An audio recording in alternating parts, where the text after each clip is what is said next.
Affordability. Just do it. I mean it. I really do.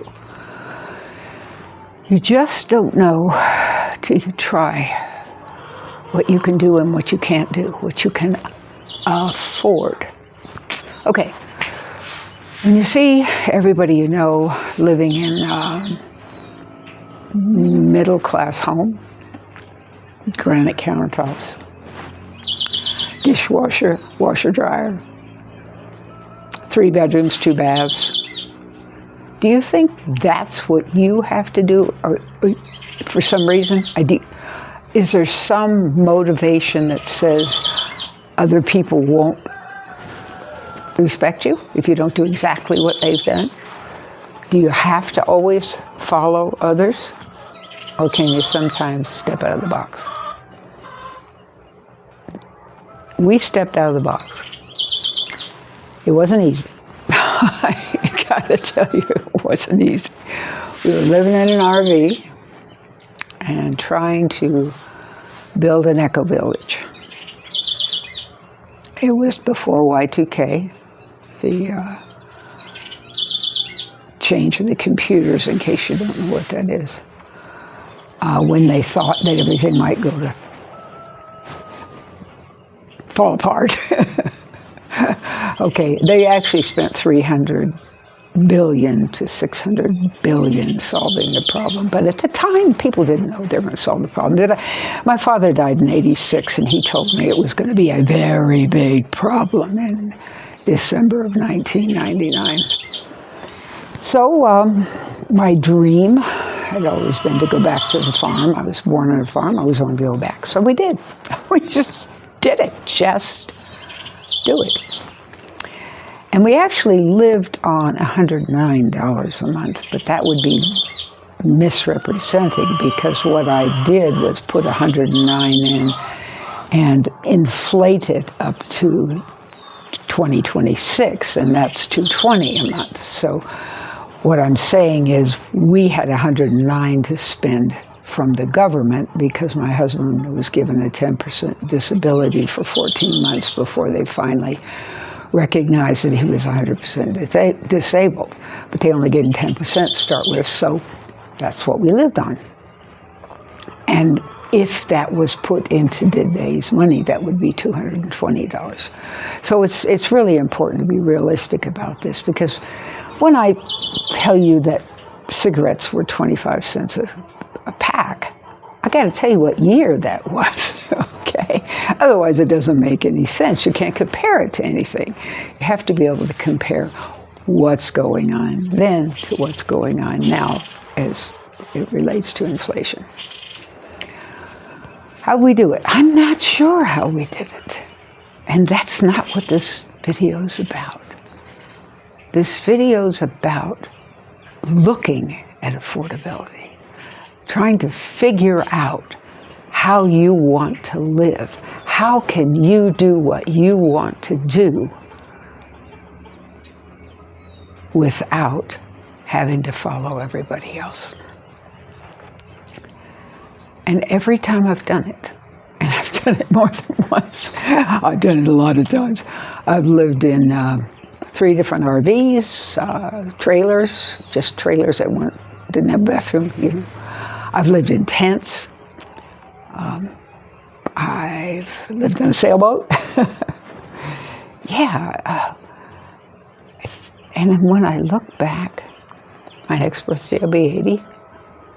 And when I look back, I go, wow, some of my best memories were when things were tough, when money wasn't the real motivator. Well, it's not a real motivator for me anyway. I mean, I have to admit that. It's not really a motivator for me. I wanted to live life. I never thought I'd see 50.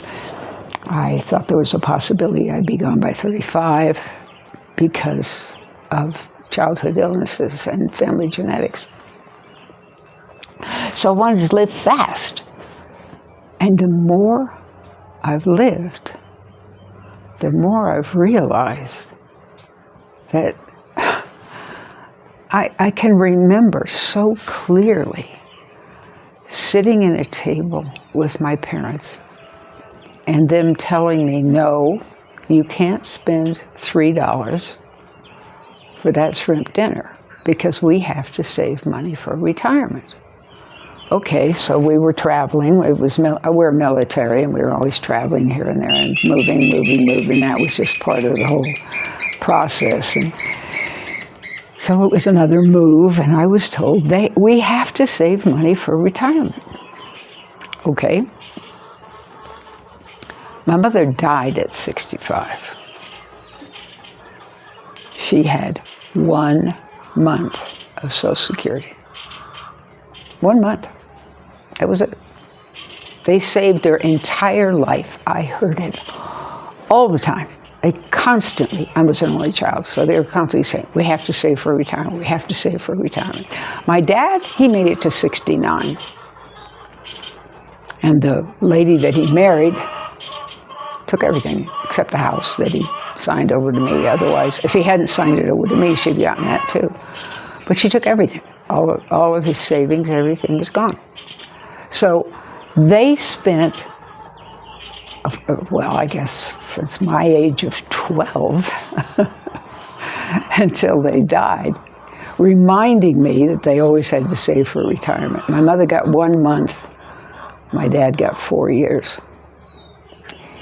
So I looked at life differently from the beginning because, I mean, from an early age, because I knew I'd been really sick and I knew that the statistics were poor.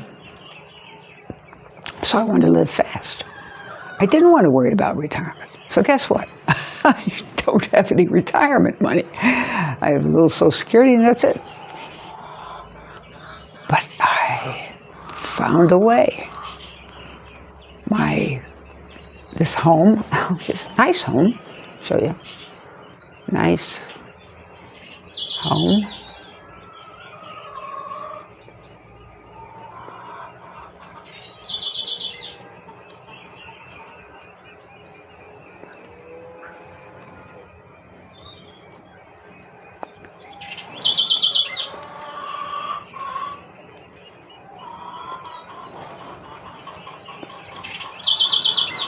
It's nice, comfortable. 2 bedroom, 1 bath. Big living room, good-sized kitchen, no dishwasher. Washer, our washer, we bought it. No dryer. No microwave. I hang my clothes outside and I don't use a microwave. I have a second stove over there though. I have 2 stoves. Because, you know, it's a little apartment stove. You can buy a lot of things secondhand.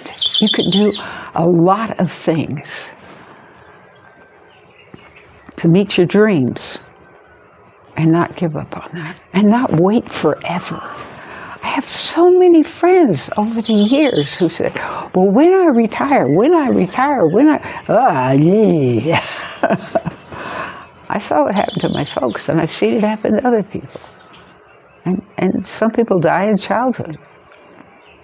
I had a friend who was a teenager when he put his head through a mailbox because he was driving a motorcycle too fast. The other day there was a young father going down one of these roads, hit a rock truck, died. 2 children left behind. My point is, affordability is what you make it. We pay $500 a month for this house. Nice house. Big patios, 5 acres of land out there, gardens, chickens, chickens. You have to think outside the box if you want to do things in your youth. And make sure you have the experiences. Oh man, we have some of the most amazing experiences. You see the 2 of us sitting in the window of our straw-bale living room. We called that our dream window. And it became reality. We finished it. We had an enormous, I think it was 1,500 square feet living room. The floors, well, now that was something else. The kitchen floor was concrete blocks on dirt. There was no concrete foundation. The ceiling was many panels of plastic so that we get the light, the heat. We're pretty high, and it was cool and windy. We had solar power. We had wind power. But we didn't buy food. No, we bought dog food. We had one dog, one small dog, and then we had one rescue dog. But we also gave the dog, scraps that we had left. I never, well, at the time, my husband didn't eat meat either, so neither one of us were eating meat. We ate vegetables. We grew them. At night, in mid-afternoon, I'd go see what was ready in the garden, and that's what we ate. And are we sorry? No. Are we still healthy? Yeah. So affordability is about looking at what you want from life from another aspect other than 3 bedrooms, 2 baths, and a big mortgage, or $2,000 a month in rent. You can live in a tent for less than $2,000 a month, And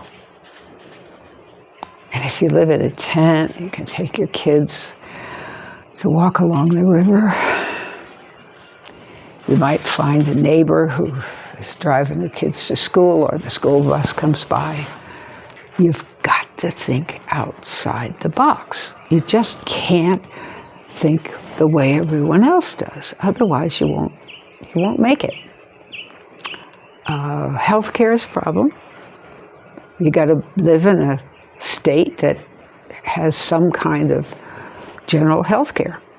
We were living in Arizona, and they had health care. Was it the best? No. But it was good. It was good enough. Good enough that we came away alive and with lots of amazing memories. There's so much about those years. We lived 12 years on that property. We raised a baby owl. I confronted a cougar one day. Oh, it was an amazing experience. My husband had gotten up early to see where it was summer solstice, and he wanted to see exactly where the sun fell on our circle, our ritual circle outside the living room, where we looked at the moon and we watched the stars. He wanted to see where the sun fell, so he did that, and I had on a white bathrobe. It was really early in the morning, and I had walked up the hill in a white bathrobe. And when I was coming back down, I think I had some flowers or something I was going to bring to the circle to honor the earth. For us, it's all about honoring the earth. Anyway, I was walking down, and I looked off to the distance, and there's a cougar. Now, that's my sacred animal, so I was really excited. Looked like probably a female, looked like a young female. And she stopped, and she turned, and she looked at me with incredible lack of any emotion other than curiosity. That's all I saw in her face was curiosity. And I knew that if she became aggressive, all I had to do was put my arms up and my legs out in that white robe, and I would appear to her bigger than I was. That's the advice I was given, so I knew I wasn't a problem. So I just watched her. And she finally turned around and walked down the wash. A wash is like a ravine. Sometimes it has water in it when there's big rains, but otherwise it's not a river, it's just a wash. It's when the water washes through in the desert. This was in the desert in Arizona. And there's so many memories of people stopping by, learning how to make straw bale, learning about dry stack concrete, learning about papercrete. of talking about earthships. We had spent a couple of years just traveling the United States, looking at different communities to see what kind of eco-villages, what kind of buildings people were building, with trailers, cars, trucks, buses. I mean, we saw so many differences, it wasn't even funny. But you had to remember, stay away from planning and zoning. Always look for areas where planning and zoning is not a part of what's going on in your area, because they will stop everything you're trying to do just to save the earth, where they're being nudged by corporations, by the local wood plant that planes and makes wood, and the plant that has concrete, and the plant that sells drywall, and the plant that sells roofing material. They're all pushing, push. They want to make it as expensive and modern as possible, which means mortgage. And I don't know if you follow the housing market, but it gets really out of hand, and you can't move, you can't change place, you can't travel, there's so many things you give up for 3 bedrooms and 2 baths. And then what happens? You get a divorce. Somebody dies. The breadwinner dies. Taxes change. Mom and dad get sick and you have to go take care of them. One of the things that we realize is we no longer live in indigenous villages where everybody takes care of everybody. We all change jobs about every 5 to 7 years. And that's probably a long time for a lot of people. I used to have 3 jobs. 3 different kinds of employment places. But only for a short while. Then I would travel or move or just create memories and get by. Still doing fine. Was I wealthy? Did I have a Lamborghini? No. No. Did I have a retirement package? No. But I had my dogs, I had my husband, I had my memories. And when I look back, wow, did I leave my daughter a big heritage? No. Does she care? No, because she did a lot better than I did. So it's not a problem. Remember, you just can't count on much. The only constant in life is change. And if you never forget that, you'd be so much better off, because you're constantly adapting to something else that some government or some administrator or somebody somewhere has put together. You just can't count on much of anything. There used to be, when my father was young, when I was young, and he would talk to me, he said, well, you can always count on Social Security. That was the best thing they ever did. Now, everybody's got at least something that they can count on in their old age. How many times have I heard the government say they're going to change Social Security? Over and over and over again. And I know, if you have a successful mother or father, maybe they're a lawyer or a doctor or an accountant or some very high-level professional who's likely to have a beautiful home and lots of permanence. And you say, I just want to travel. And they go, you're nuts. Rethink that. Do you want to make memories, or do you want to tie yourself to one place for your entire lives? You have to choose those things. You really have to choose those things. You have to know what makes you happy. I love to garden. I really love to garden. I love to have animals. I love to have space. I love to have quiet. Always wanted that. But you know what? Everywhere I've gone, I've figured out how to garden, have space, and have animals. And I've got the memories. I don't have a Lamborghini. I don't even have a car now. It's just, I call somebody and they come and get me. But I don't go away much. That you have to discover too. And you have to discover, do you really want nightlife? Wow, if you want nightlife with friends, you're going to have to live in the city.